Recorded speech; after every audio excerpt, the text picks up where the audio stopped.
खुलुमबाय गोजोन फुंबिलिनि गासैबो बड'लेण्ड बुब्लिनि अनसायगिरिफोरखौ बरायग्रोबाय। दिनै 5 आगस्ट बुधबारनि फानजामुथिखौ फरायथिन लादों आं रबिन बसुमतारिया। फानजामुथिनि गिबियाव दं मेष राशि। देहायारि सावस्रिया मोजां थासारियाव फैनो हागौ। देहाखौ गोख्रों मोनगोन। वृष राशि। माबा खोथाखौ लानानै सोरजोंबा दान्थे बिदान्थे जानो हागौ। गोसोखौ हमथानांगोन।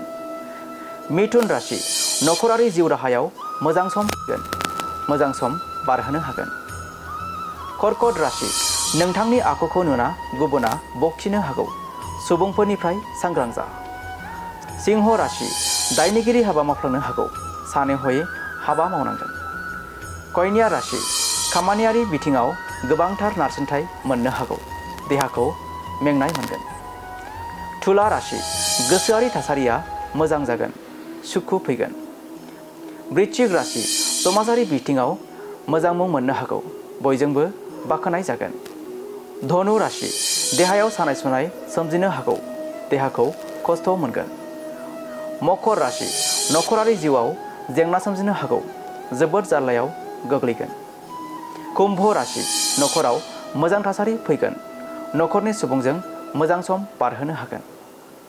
आरो मीन राशि। गोसोनि साननायखौ बुंथिना लानो हानाय नङा। गोसोखौ उसुखुथु मोनबाय थागोन। दिनै सानसेनि राशि फरायथिनायाबो एसेनोसै। आसा खालामो नोंथांनि दिनैनि साना मोजाङै मोजां थांगोन। बेखौ बड'लेण्ड बुब्लि नखरनिफ्राय मिजिंथिबाय। गोजोन्थों।